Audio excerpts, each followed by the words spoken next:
Raptors fans were not expecting the world from the team this year, but they also probably weren't expecting a 4-12 start to the season. So amidst the disappointing start, which players have disappointed the most and contributed to the lack of success on the floor? We'll try to answer in today's video. Let's get into it.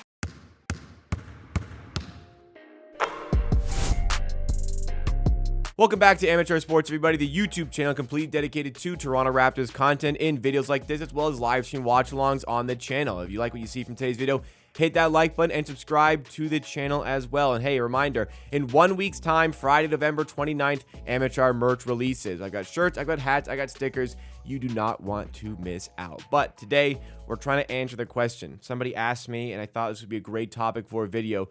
Who has been the most disappointing player for the Raptors so far this season? We're 16 games into this season, and again, we weren't expecting necessarily this team to be a playoff team. We probably weren't expecting this team necessarily to be even a play-in tournament team, but maybe a slight degree further on the competitiveness. Like, look, they're playing well, and I've enjoyed watching them this season, but 4-12, just now, they've won 2 games in a row. That's great. Got themselves out of the basement of the Eastern Conference. Well, it's great to see some wins. You may think it's better to be at the bottom of the East, but nonetheless, the players that are out there, even amidst the injuries, perhaps people would have been expecting a little bit more from the win-loss column. I mean, even the Brooklyn Nets are 6-9 on the season. So the Raptors, 4-12, heading into a 4-game roadstead.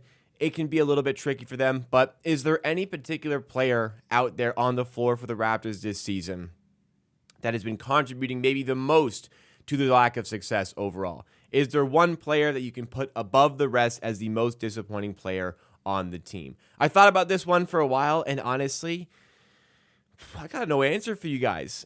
For a 4-12 team here, this Raptors team has been playing very good basketball, and everybody is contributing to it. I mean, there's some certain little things here and there that we'll discuss, and maybe certain aspects of a player's game that's been disappointing, which we'll discuss a little bit later on in the video. But as a whole, I can't pinpoint any specific player and say that player has been disappointing compared to expectations. For the most part, a lot of these Raptors players are exceeding expectations. They've just been battling late game, maybe mishaps, not playing well late game situations, some unfortunate luck in those late game situations. They've been battling through injuries, and all despite that, they have been mostly competitive in a lot of their games this season. Like, if I was truly trying to pick one specific player that I could be disappointed in, like, maybe I could say Bruno Fernando, but even then, he's a player who's on a contract that's only guaranteed until January. He was the last addition to the roster.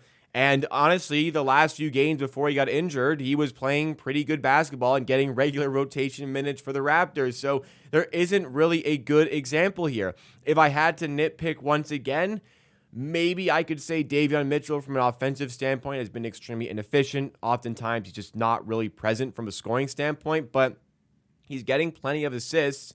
His defense is fantastic, and oftentimes he's one of the better plus-minus guys on the team for the Raptors. So, again, trying to pick out who has been the most disappointing player on this team is an impossible task right now. Like, even if I want to spin the narrative here and go towards the coaching staff, like, I think there's been some issue with the coaching staff, and I personally have my issue with the coaching staff, but they haven't really been ultimately disappointing this season. RJ Barrett has been a little bit less efficient than I would like, but he's still playing good basketball.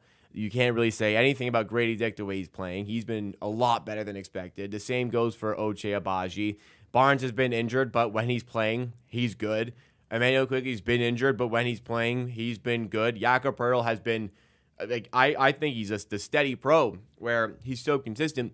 He's been better, even better than expected, especially in the recent run of games. And then you look at the bench guys, like Davion Mitchell, we've already talked about. Jamal Shed, a 45th pick, contributing on a night-to-night basis. That's fantastic. Jonathan Bobo, contributing on pretty much a night-to-night basis. Here's a 31st overall pick.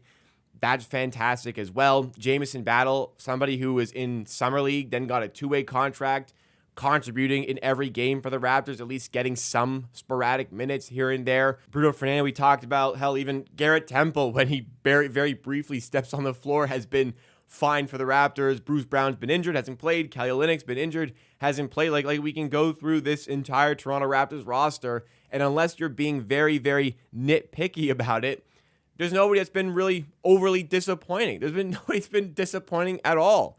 So how is this team 4-12? Well, we've talked about it in a video either last week or earlier on in this week about the late game situations and how they're just not really equipped for those moments from a coaching standpoint, game management standpoint has been poor, and just an execution standpoint by some of the players in these late game situations as well. And also the fact that they've been dealing with so many injuries and this team is just straight up not that good. That all combined with the fact that the Raptors had the most difficult schedule to start the season showcases where they're at. And unfortunately, like I said that in that video, things are not really going to change for this team because the schedule is going to be difficult. They're now heading out on the road for 4 games, or they have still not won a game on the road so far this season. And then once we get to a point where it seems like the season's a little bit too far gone, then the front office may step in and decide that it might be more fruitful for this team to actually really dive in on a team. Because for the time being, let's look at the most recent game against the Minnesota Timberwolves. An impressive home win against the Timberwolves, who are a good team. I know they're 8-7 now, but an impressive win. 20th home win in a row against the Timberwolves, by the way, which is the longest streak of that nature in Raptors history. But that win, really good late game situation stuff by the Raptors. Amazing defense that one. Like, things are starting to click into gear a little bit more for the team. And when you look at the minute distribution for that game, like, Barnes was on a minutes restriction, and they still really loaded up on starters other than Scotty Barnes. They really tried to load up on those minutes there because they saw an opportunity to win a tight game. So at least for the time being, whatever your thoughts are on, Cooper Flagg, Ace Bailey, the 2025 NBA draft, that's not the priority for the Raptors coaches or the Raptors players right now. They're still out there trying to win games. They can get in their own way sometimes. Sometimes they're just not really good enough to get over the line in some of these games. And that's going to aid with what eventually likely will become a tank for this team that's already in a little bit of a hole. But the players will look at things right now and see a 4-12 record. Yes, it's ugly, but it's also 3.5 games out of the 5th seed in the NBA's Eastern Conference. So they'll look at things, they'll look at how they've played, and they'll think they've played well. They'll think they deserve to have more wins than they have, which is 4 right now. And they'll think once guys like Barnes are healthy, and he's back playing now, once guys like Emmanuel Quickley are back in the mix, you can add in Bruce Brown and Kelly Olynyk and a little bit Jacoby Walter as well into that. Once this team that has been playing well gets a lot of its better players back, and you don't have to move that far up to put yourself in a playoff contention, at least early on in the season, that's going to motivate the Raptors. So no disappointing players, and I continue to see this team with the very elevated morale and excitement to play these games and to win these games. So I'm not suggesting that a lot of wins are all of a sudden going to start coming for this team, but they are still going to be working to try and do it, and I don't see where that disappointing player comes from. I mean, some players could drop off their level, but in the end, with the way things are going right now, it is a fantastic time, I think, to be a Raptors fan for, I wouldn't say it's a fantastic time necessarily to be a Raptors fan. Maybe I shouldn't go that far, but we're in a good spot. Like, it's the start of something that seems to be building it seems to be building into something good. And we're at the infancy stage of that right now, but considering how bad I thought things could have gotten this season, it's honestly not that bad. And it's the perfection of the craft of the competitive tank. That's kind of what we're seeing with the Raptors right now. They're trying to win games, I promise.